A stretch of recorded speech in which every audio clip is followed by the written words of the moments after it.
Hello নমস্কার সবাইকে, আশা করছি আপনারা সবাই খুব ভালো আছেন, সুস্থ আছেন। আজকের আমার আরেকটা নতুন ব্লগে আপনাদের সবাইকে স্বাগত জানাই। এর আগের ভিডিওতে আমি আপনাদের দেখিয়েছিলাম যে আমরা কিভাবে টাকাগুলো ভাগাভাগি করলাম, আর সব থেকে বড় কথা আমার বোন যে পালকিতে বিদায় হলো সেটা একদম আমি প্রথমবার দেখেছিলাম, আর আমি সেটা শেয়ার করতে খুব খুশি পেয়েছি। আর আজকে আমরা বেরিয়ে পড়ছি কনে যাত্রীতে, সবাই মিলে সবাই লাইন করে এখন বেরোচ্ছে, সবাই সেজে গুজে একদম রেডি আমরা। আর এই যে আমার ছোট মাসি, আমার বড় মামি, বড় মামির বৌমা সব এখন লাইন করে বেরোচ্ছে। এটা আমার একরকম ওই যে মামিটা দেখালাম ওই মামিটারই ছোট ছেলে। আর এই যে আমার কর্তা, ও সারাদিনই ফোনে ব্যস্ত, ও কোনোদিনই ফোন ছাড়া ও থাকে না। যাই হোক, আর এই যে আমার মেয়ে সুন্দরী, আজকে শাড়ি পরেছে।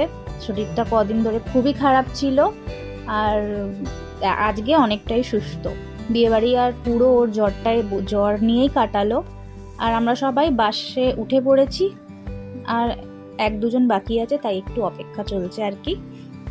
মেশোকে জিজ্ঞেস করলাম মেশো কত দূর, মেশো বললো খুব একটা দূর না, জাস্ট উঠবি আর পৌঁছে যাবি। আর সত্যিই তাই, একদম উঠলাম, আমার বর নাচটা শুরু করলো সবে, আর বাসটা শুরু হলো। আর নাচটা শুরু হতে হতেই আমরা প্রায় একদম যেখানে পার্টি হচ্ছে দোরগোড়ায়। আর এই যে আমার বরের কেউ সাথ দিচ্ছে না, কেউ সাহায্য করছে না, তাই ও একা একাই একটু হেলে ডুলে নাচছে আর কি। ব্যাস, ওর নাচটা হতেই জাস্ট শুরু করেছিল, 5 মিনিট মতো এরকমই হেলে ডুলেছে। আর ডাকছে আবার কাকে? আমার মামাদের।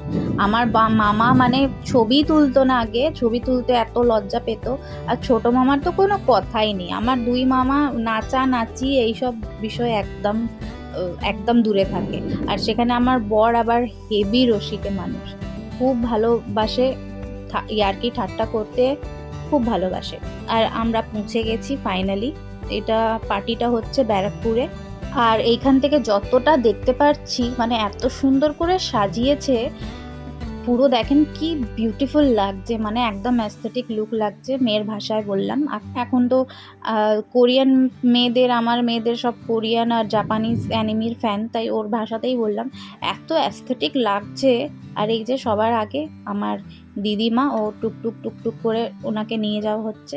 আর দেখেন কি অপূর্ব লাগছে, মানে কালার কম্বিনেশনটা গোল্ডেনের সাথে রেডটা এত সুন্দর গেছে, মানে এত সুন্দর লাগছে জায়গাটা। যতটা পারছি ক্যামেরাবন্দি করছি আর কি। চলুন তাহলে এবার একটু ভেতরে যাই। প্রথমে একটু ভয় পেয়ে গেছিলাম, খোলা আকাশ, আর আজকে প্রচণ্ড ঠান্ডা। বিয়ের দিনকে খুব একটা ঠান্ডা ছিল না, আর তার মধ্যে মেয়ের জ্বর থেকে উঠলো। আর তারপরে দেখছি খোলা আকাশের হয়তো সবাইকে বসতে হবে। তারপরে দেখলাম না, ভেতরে একটা বড় হলও রয়েছে। আর তাই দেখে একটু শান্তি। মেয়েকে বলেছি তুই বাইরে বেশি থাকবি না, এই ভেতরটাই থাকবি, আর আমিও ভেতরটাই থাকবো। আর যদি কিছু খেতে ইচ্ছা হয় তাহলে তো বাইরে যেতেই হবে, খাওয়াটা আগে মেন। তাড়াতাড়ি করে চট করে পুরো হলটা ভিডিওটা কভার করে নিই। আর খুব বিশাল বড় হল, আর এত সুন্দর জায়গাটা। এটা একটা ব্যানকুয়েট আর কি, আর দারুণ সুন্দর। আর এই যে আমার মেয়ে শাড়ি পরে, দেখেন কি মিষ্টি লাগছে। আর এইবারে ওকে আঁচলটা খোলা রাখিনি। আর এই যে আমার বড় মামা আর বড় মামি। আর মেয়ের যেই আঁচলের ব্যাপারটা বলছিলাম, মেয়ের আঁচলটা খোলা রাখিনি কেন, বিরক্ত হয়ে যায়, ওর শখ তো খুব খুলে রাখা আঁচল, লাস্টেও একদম বিরক্ত হয়ে যায়। এখন ফ্রিলি ঘুরছে, ভালো লাগছে। আর কি সুন্দর জায়গাটা না, আমি শুধু জায়গাটা দেখে অবাক হচ্ছি। আর এই যে আমি নিজেকেও একটু দেখিয়ে নিই, এত সুন্দর করে সেজেছি দেখুন।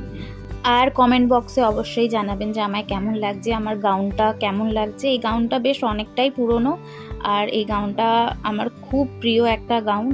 ওর মানে এই গাউনটা কিনতে যাওয়ার যখন আমার মার্কেটিং করতে গিয়েছিলাম, এই গাউনটা কেনার আমাদের কোনো প্ল্যান ছিল না, হঠাৎ করেই কেনা হয়েছিল। তাই এই গাউনটা আমার খুব প্রিয়, ওর বাবা আমায় কিনে দিয়েছিল। আর এখানে চলে এসেছে আমার বোন আর বোনের বর। কি সুন্দর লাগছে দেখেন, পুরো একটা পরীর মতো লাগছে। আর কালারটা কি মিষ্টি লাগছে ওর শাড়িটার, মানে সব কিছু এত সুন্দর করে ম্যানেজ করেছে, খুব ভালো লাগছে। ব্যাস, বোন ঢুকে পড়েছে। বোন আর বোনের বরকে দেখে নিয়েছি, ওরা বসুক, এখন ওদের ফটো সেশন চলছে। আর আমরা কি করব ওখানে, আমাদের এখন পেয়েছে খুব জোরদার খিদে, তাই আমরা দেখলাম স্টলে এখানে কি বসেছে। আর স্টলে তো দারুণ দারুণ জিনিস বসেছে, মানে ঢুকতেই গন্ধ নাকে একদম ওই ঢই করছিল আর কি। আর খিদেও গন্ধতে খুব পেয়েছিল, তাই এখন আগে এসেছি, আগে পেট পূজা করব। তাহলে চলুন একটা একটা করে সব কিছুই খাই, টেস্ট করি।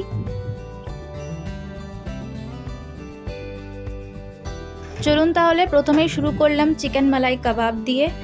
আর এই যে রয়েছে আমার প্লেটে। আর দেখি আমার মেয়েটা কোথায়। ও এইখানে, নিশ্চয়ই এখানে পনির পাওয়া যাচ্ছে, কারণ ও পনির ছাড়া কিচ্ছু জানে না। ঠিক বলেছিলাম, এখানে পনির। ও নিজের প্লেট নিয়ে চলে এসেছে।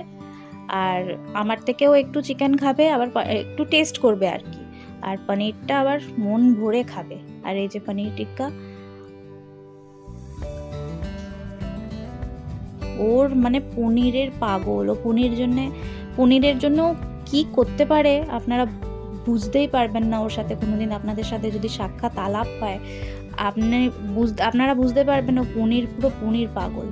আর লাস্ট এটা, এখন আমরা ফুচকা খাচ্ছি। এখন গিয়ে বেশ একটু হলে বসবো আর একটু গল্প গুজব হবে আর কি। তারপরে আমরা ডিনার করব। ডিনারটা করে আমরা বেরিয়ে পড়বো, কারণ মাসির বাড়ি থাকবো না, চলে যাব বাড়ি। এখান থেকে ডাইরেক্ট আমাদের বাড়ি চলে যাব আমরা বাসে করে। তাই একটু মেয়েটারও শরীর ভালো না, বাড়িতে একটু রেস্ট করলে, আরাম করলে ভালো লাগবে ওর আর কি। আর মাসির বাড়িতে আজকে সবার সাথে আমার লাস্ট আলাপ, মানে আমি আর মাসির বাড়ি এখন যাব না। জিনিসপত্র আমার ওইখানেই আছে। সকালে দেখি ওর বাবাকে পাঠাতে পারলে ওর বাবা গিয়ে জিনিসপত্রগুলো নিয়ে আসবে। আর খুব ভালো লাগলো এই যে দিনগুলো কাটলো না, এত ভালো লাগলো এই 4-5টা দিন, একদম রোজকার জীবন থেকে একদম আলাদা। আর বিয়ে মানেই তো আনন্দ, আর তার মধ্যে আবার বাপের বাড়ির বিয়ে বলেন, এত আনন্দ হয়েছে এই বিয়ে বাড়িতে। আর অনেক দিন বাদে এরকম এক বোনের বিয়ে বাড়ি, মানে মাসির মামা বাড়ি থেকে বিয়ে বাড়ি আমরা উপভোগ করলাম। খুব ভালো লাগলো। সবাইকে খুব মিস করব, মাসি, মেসো, প্রীতি, নিশা, সবাইকে খুব মিস করব। এতদিন সবাই একসাথে ছিলাম। তাহলে চলুন আমরা এবার ডিনার করে নিই। ডিনারের একদম সেম মেনু, তাই আলাদা করে কিছু আর ভিডিও করলাম না। একটু আলাদা হতে পারে, হেরফের ছিল। আর খুব আর বেশি বাড়ালাম না, এখানে প্রচণ্ড ঠান্ডা। আমরা খেয়ে নিয়ে এবার খেয়ে দিয়ে আমরা এখান থেকে সোজা বাড়ি চলে যাব। এর পরের ব্লগ হয়তো আমি নিজের বাড়ির রান্নাঘর থেকেই শুরু করব, আবার নিজের রোজকার জীবন। তাহলে চলুন আজকের মতো এইটুকুনি, দেখা হবে আবার অবশ্যই পরের ব্লগে।